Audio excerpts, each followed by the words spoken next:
what's up mga ka-outage, magandang hapon po sa ating lahat. Yan, so panibagong araw, panibagong update po tayo.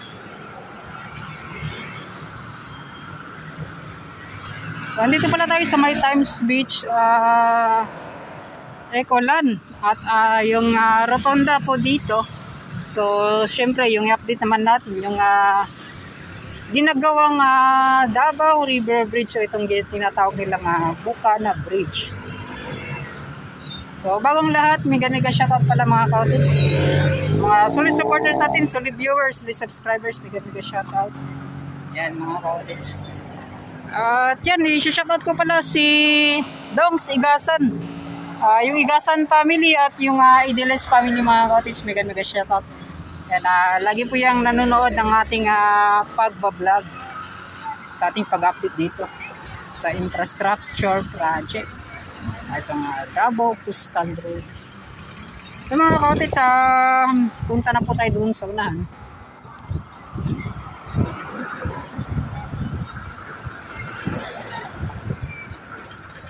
Yan, so ito may ginawan pilang ganito mga ka-outage, ngunit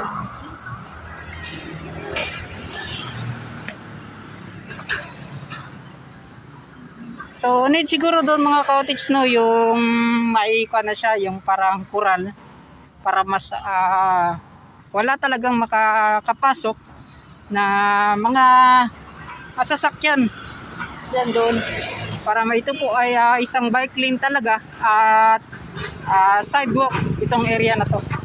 Yan. So dito naman banda mga ka-outage, so may nakita po tayong paghukay po nila. Yan.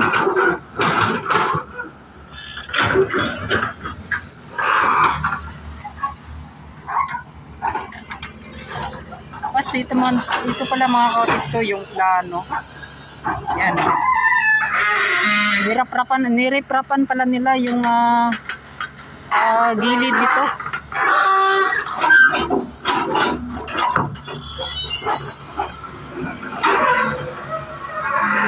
So lalagyan kasi dito mga ka-outage ng daluyan yung pipes na malaki. Yun, may pipes na pala na nailagay.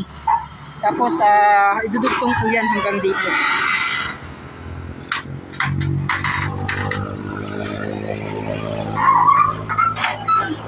So ito mga ka-outage, yung update natin. So maganda yung kanilang plano dito.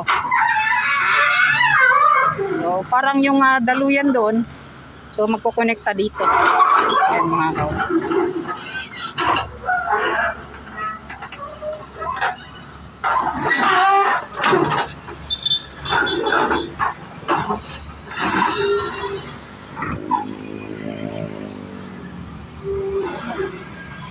So yun, first part pa lang ito mga ka-outage sa ating pag-update.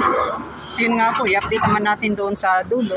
So dito po muna tayo sa isang area na to, dito sa rest house at ilang fabrication po. At itong gagawing park dito po sa May Times Beach, Ecolan.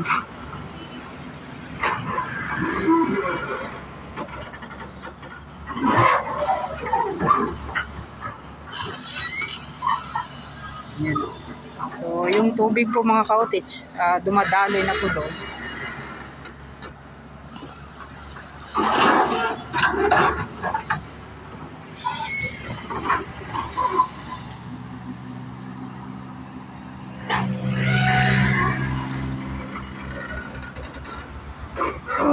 Yan. So dito tayo. So dito banda mga ka-outage, no. So pasensya na po kung dumaan po ako dito. Yan mga ka-outage. So yan. Pasensya sa mga viewers natin dyan. Kapag ito po talaga ay araw-araw na dinadaanan po ng tao. Yan. So talagang namamatay po yung itong Carabao grass sa tato. Yan. So mga ka-outage, yung ginagawa nila dito. So kita po ninyo, napakalayo na po.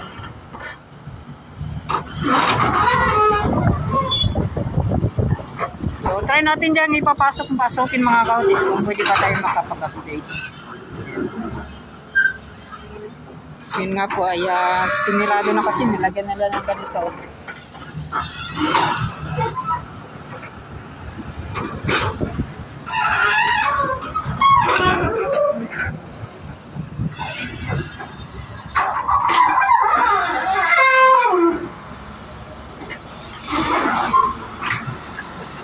Boss, ay nga po, boss.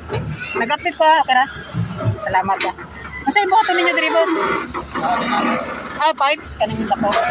Masa siya paliko padulong diri or tumuyi padulong ko sa unahan? At diri straight. Tapos magkonekta dito. Pero dili na siya maabot padulong dito sa unahan. So kumbaga magana na siya dito. Pero ang kato dito, boss, unsay buhaton bali sumpay kadulong buhaton gyapon nga to. Sumpay padulong diri or ilahos siya. So kumbaga magana na lang magtuyok na lang hangyanan sa tubig. Ana dia po ni manhole diri. Pero karon wala pa wa pa manhole. Pero kani diri na ba yung kuan gyapon diri? Kumbaga latusanan sa tubig or wala na? Wala na. Ay karon diri na. Ayan. So itong dito banda mga cottage, so itong ginagawa nila para lang dito sa park na to. Yan. So dito sa itong daanan may mga manhole at mga pipes na rin na ginawa. So parang durata banda yung labasan niyan mga cottage. Shout out ga. Oy, siya kaday kinasir.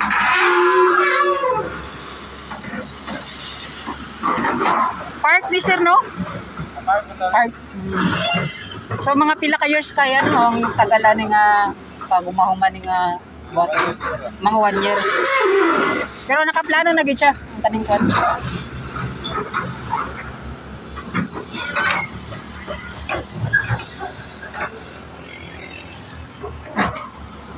So park talaga dito mga cottage. Pero kato sir, katong mga fabrication dito or katong rest house sa mga Chinese kung sa may daganan nila no. Kung buhaton og park padulong dito hanto dito man kaya pagbuhat ng park pagbuhat ng kuan nito. Mga sa trabahante no. Pero buhaton man kay park gyapon dito sa unahan no sa kanang bangko. Sa kumahuman na tapos bago trabaho na magbalik dito yan.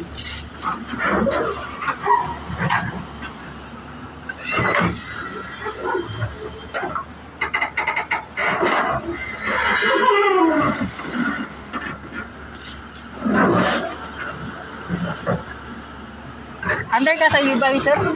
Sa UBI ka? Wala ginagsubcon diri ano sa ang pag-reprap lang nagsubcon.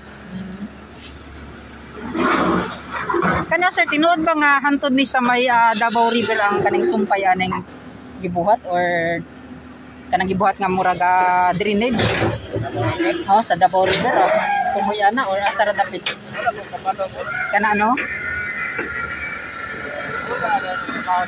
Lagi no. Alahi po day ang mga nagtrabaho dito ano, lahi sa mo alahi po. Yan. So siya mga cottage sa under talaga siya sa UBI dito. So yung pagre-reprap nag-subcontract po yan. O kaning kwan or kanilang reprap. Kanang reprap lang. Yan o. Masa sir, taas pa ba niyang pagtambakan niyo or ipantay lang? Pantay lang no? Yes. So ipapantay lang mga cottage yung kung ano po yung level po ng ditong kalsada na to. Yan dito rin sa park.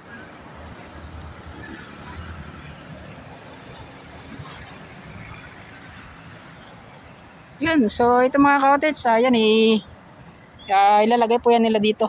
Itong malaking pipes nito. So magkakonekta dito may manhole. Yan. Sir, salamat kayo sir So yun mga cottage at may nakuha tayong information dito. So yung doon banda baka matatagalan pa rin. So hihintayin pa kasi sila mga cottage yung magawa matapos yung ginagawang Davao River Bridge. Baka itong gagawin nila ay mauna sila mga cottage kaysa doon sa ginagawang Davao River Bridge. Kasi yung doon banda napakadami pa po ng proseso. Di katulad dito yung ito lang yung paglagay ng pipes siguro yung pinakamahirap kasi hinuhukay tapos ganyan. So ito mga cottage yung mga makikita natin na napakalaking mga pipes.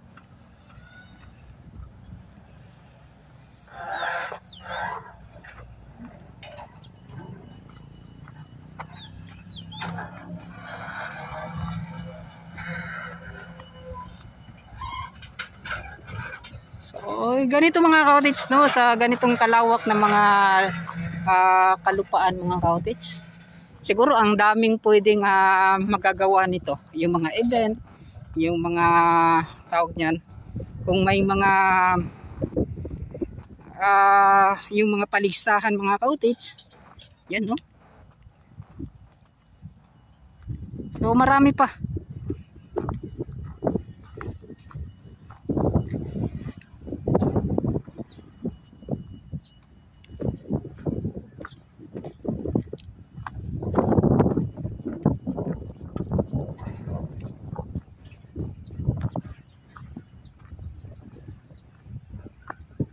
So yun, may tent doon banda mga cottage, sigurado sa tingin ko may magbabantay na po dyan. Kasi yun nga po, yung mga sasakyan na di dapat na pwedeng di pwedeng pumasok po dito sa daanan na to. Yung iba kasi mga cottage free to kan lang, pasok labas. So yun, so titingnan muna natin dyan banda mga cottage kung bakit nila nilagyan po ng tent.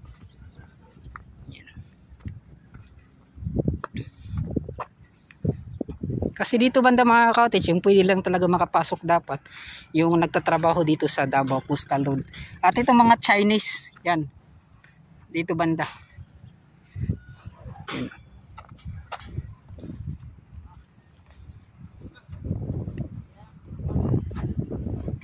Yan. Sir, mag-vlog ko sir, okay ra? Mag-vlog ko. Diri ako sa kwan. Ay, bawal na masulod.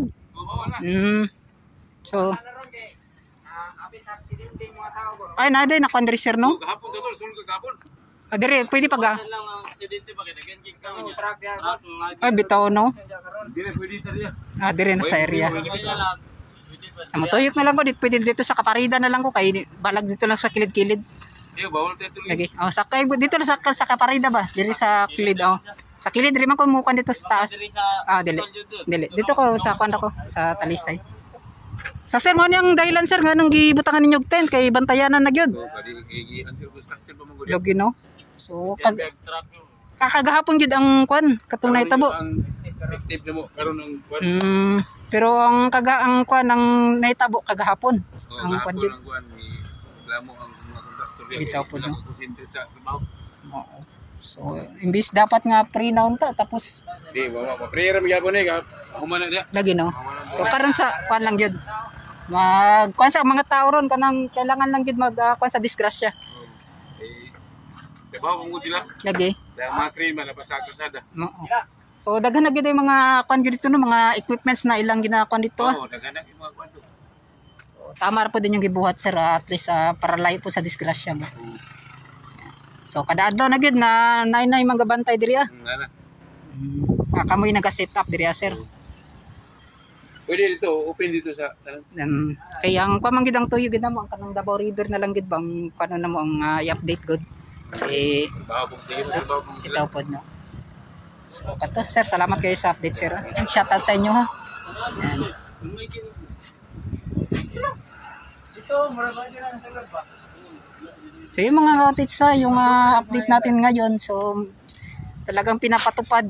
Araw-araw naman yung pinapatupad yung ganito mga cottage. Kaso yun nga lang po, yung mga tao na labas-pasok dito ay hindi talaga nila yung maaktuhan na yun mga cottage na pumasok dito. Kasi yun nga po, kulang sa yung mga nagbabantay pa.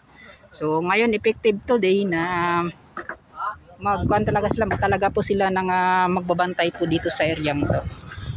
So yung pwede lang makapasok, yun po yung mga nagtatrabaho, lalong-lalo yung mga Chinese po. At ito nga sa paggawa ng Davao River Bridge. So yun. Matagal-tagal pa tayong pwede makapasok dito mga cottage. So chimpong talaga. Timing po na ngayong araw sa pag-update po natin. So mas maganda rin mga cottage kasi yun nga po nalaman natin na hindi na pwedeng papasukan doon hanggang sa doon.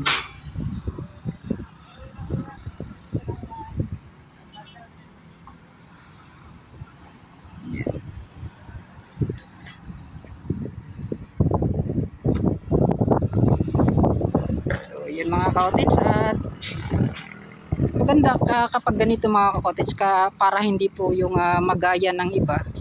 So talagang pinapatupad kung ano po yung pinagbabawal. Yan.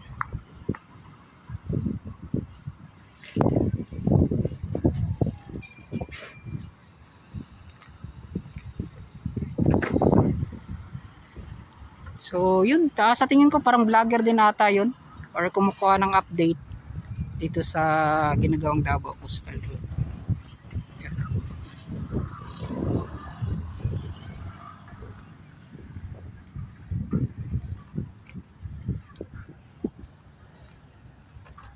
So ito, dyan sa loob naipasilip na lang natin, so di na lang po tayo abante doon sa unahan. Yan, so dito lang po tayo at ito nga po yung ating nasaksiyan ngayon, yung effective today na bawal na po. So dati maraming mga tao dito, ngayon po ay hindi na pwedeng pero diriya sir, pwede ba makakuan Japon diriya banda or makakuan ng mga tao makakuan sa ha? Kaya kung pasudlan natin mo diya, mga bias, mga good physical activities, may ginabawal diya, ganamang yung mga truck. Oh, bitaw po. So, para makuha mo para dili mga aksidente. So, tanan na namo kay mabul po sa mga nag-jogging. Akong mamasyal diriya bawal pero dili tama pwede. Tanan dito ara jud. So kani kung diri lang ang boundaryhan sa inyong pwede pa kanan. So yung mga cottage Equal tanan. Oo. Hindi sila bias sa kay mo. Siro na ining kon sa iyang kano, sa iyong lubot to. Lizard. Na lizard sa iyong lubot to. Na siya ikon. Damihan mo yung lubot sa. Tao, lizard. Ayan. Para lizard, di mo taas-taas man ka. So yung mga cottage dito banda, boundaryhan. So diyan lang po kayo pwede makatambay. So dito naman bawal na bawal.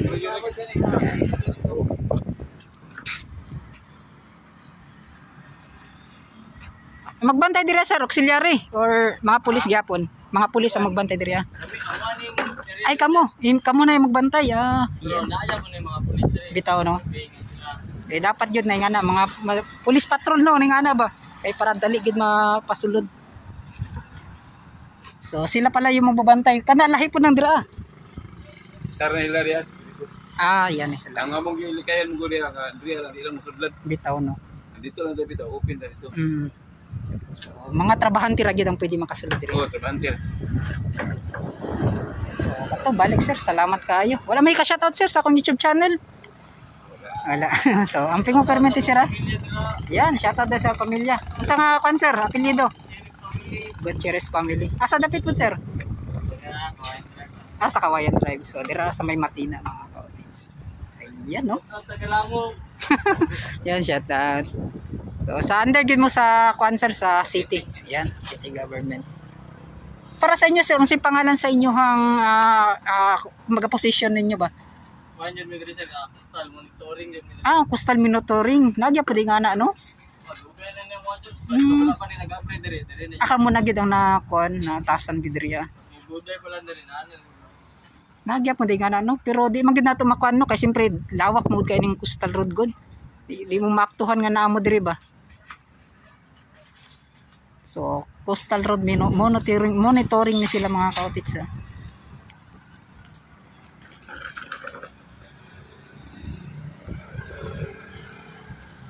Yun. Daghang kayong salamat. Sir, salamat kayo sir. Amping mo sir yan. So, hanto din na lang sa mga ka-audience manguha pa kung mangita pa tag-update para makita lang ninyo kung saan ang gibuhat dito sa gibuhat nga Davao River Bridge diri sa may Times Bridge Ikulan. Yan. So siguro sa matatag kaparida so dili ang musulod jud mga ka-audience. So motupad taon sa gipagbawal diri. So daghang salamat ug hangtod diri na lang. Bye na.